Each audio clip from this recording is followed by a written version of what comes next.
The faint open neutral indication when the switch is in the off position is likely caused by a weak or intermittent neutral connection. There are several possible explanations. Firstly, a loose neutral connection in the neutral wire could create intermittent contact, resulting in a faint open neutral indication. This can occur at the outlet, the switch, or in the wiring between the two. Secondly, oxidation on the neutral terminal of the outlet or switch can create a higher resistance connection, leading to a weak neutral signal. Thirdly, in rare cases, the neutral wire could be partially broken or damaged, causing an intermittent connection. This is less likely but should be ruled out. When the switch is turned on, the current flows through the load, the light or appliance connected to the outlet, and back to the panel through the neutral wire. This current flow restores the neutral connection and eliminates the open neutral indication. To troubleshoot and fix the issue, one should follow several steps. 1. Tighten neutral connections. Check the neutral connections at the outlet, switch, and any junction boxes in between. Tighten any loose connections. 2. Clean oxidized terminals. Use a wire brush to clean any oxidation from the neutral terminals of the outlet and switch. 3. Inspect the neutral wire. If you suspect a broken or damaged neutral wire, trace its path and look for any signs of damage or breaks. 4. Test with a multimeter.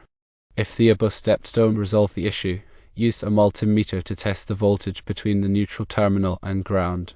If there is no voltage, it confirms an open neutral. Once the neutral connection is restored, the tester should show a correct wiring indication in both the off and on positions. A more detailed explanation of the troubleshooting steps follows.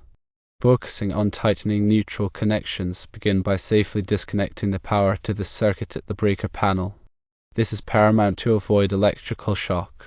Once power is off, carefully remove the outlet and switch from their respective boxes. Visually inspect the neutral connections, which are typically white wires connected to silver-colored terminals. Look for any signs of looseness, such as wires that are easily pulled out or terminals that appear corroded. Using a screwdriver appropriate for the terminal screw size, tighten each neutral connection securely. Be careful not to over-tighten, as this can strip the screw or damage the wire. Ensure the wire is making solid contact with the terminal. Also, check the wire connectors or wire nuts in any junction boxes associated with the circuit. These connectors should be firmly twisted and taped to prevent loose connections. Moving on to cleaning oxidized terminals, even with tight connections, oxidation can impede current flow. After disconnecting power, use a small wire brush or emery cloth to gently clean the neutral terminals of the outlet and switch. The goal is to remove any corrosion or buildup that might be increasing resistance. Pay close attention to the area where the wire makes contact with the terminal. After cleaning, visually inspect the terminals to ensure they are free of any remaining oxidation. A small amount of electrical contact cleaner can also be used to further improve conductivity. However, be sure to allow the cleaner to fully evaporate before restoring power to the circuit. Inspecting the neutral wire involves tracing the path of the neutral wire from the outlet and switch back to the electrical panel. Look for any signs of damage, such as cuts, nicks, or fraying.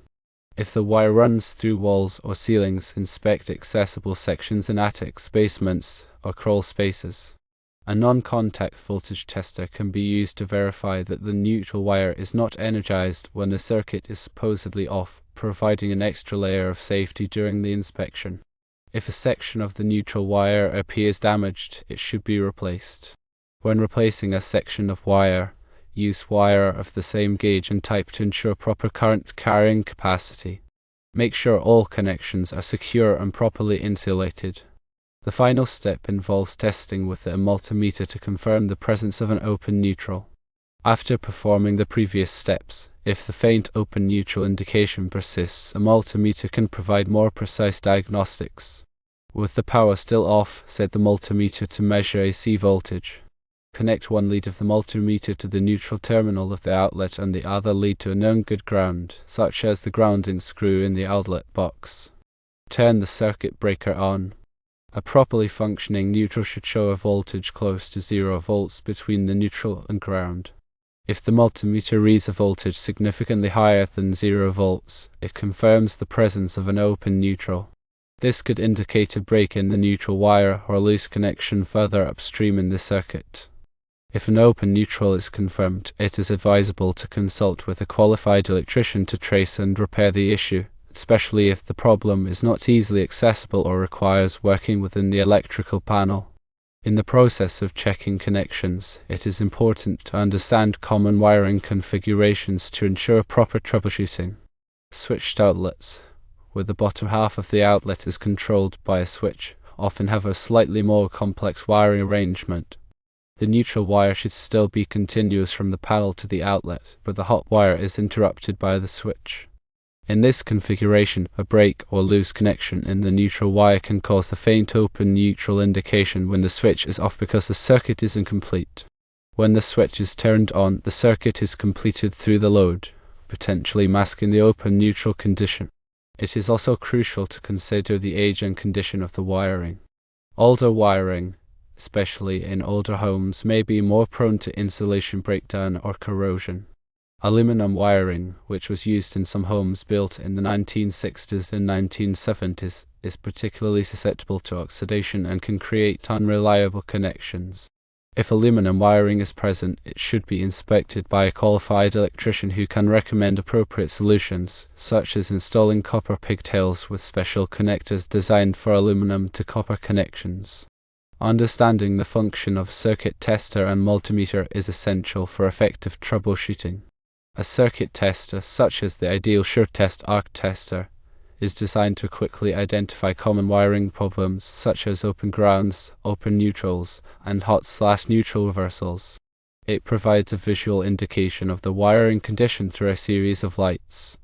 However, it may not always provide a precise diagnosis, especially in cases of intermittent or weak connections. A multimeter, on the other hand, is a more versatile tool that can measure voltage, current, and resistance. It can provide more detailed information about the circuit and help pinpoint the source of the problem.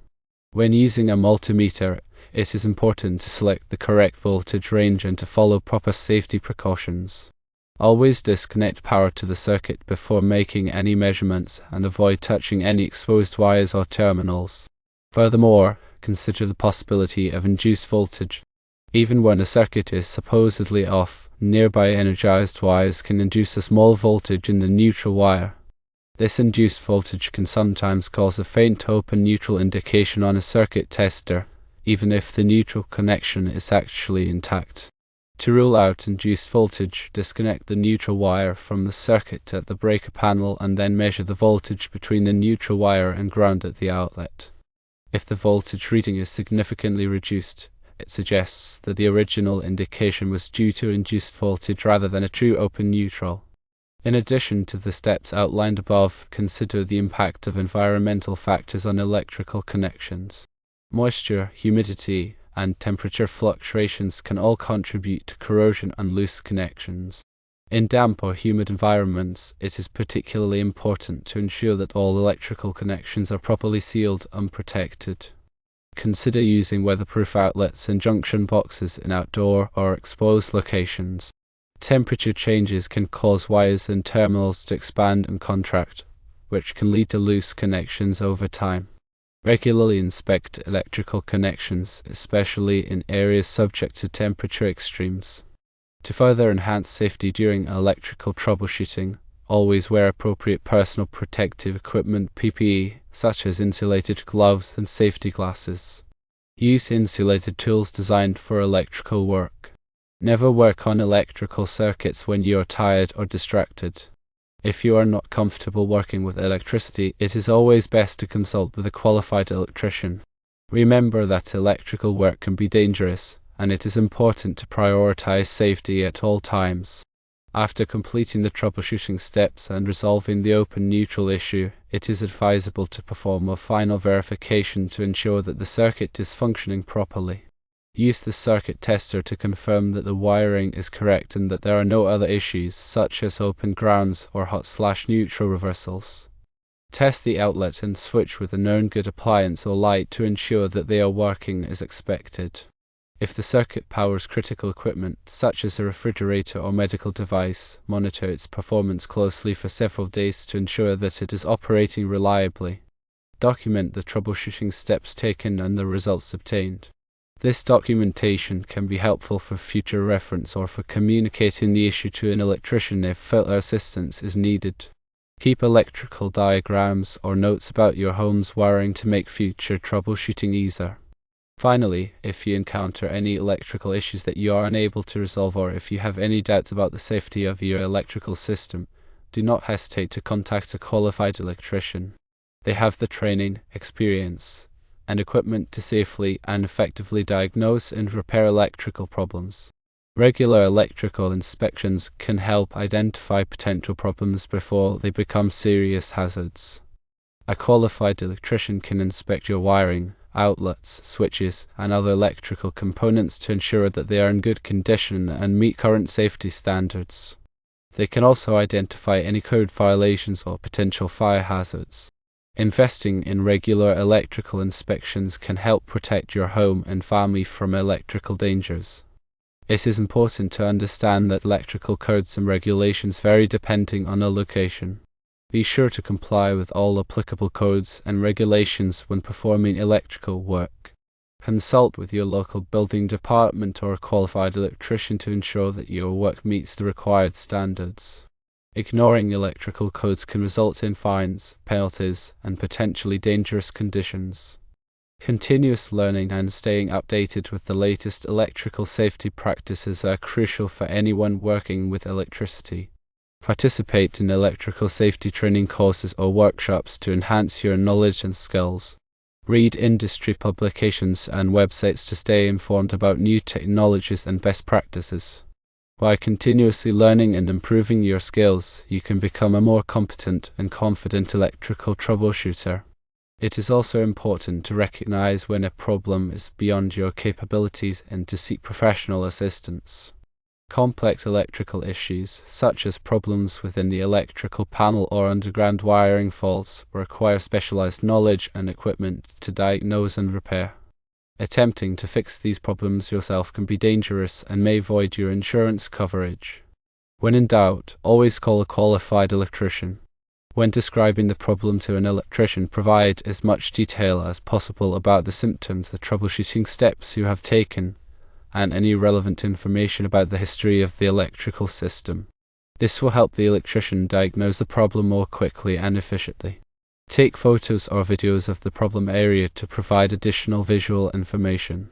Be prepared to answer questions about your electrical system and the issues you have been experiencing. Remember that electrical safety is a shared responsibility.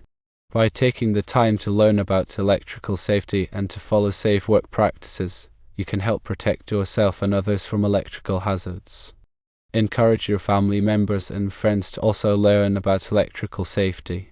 By working together, we can create a safer environment for everyone.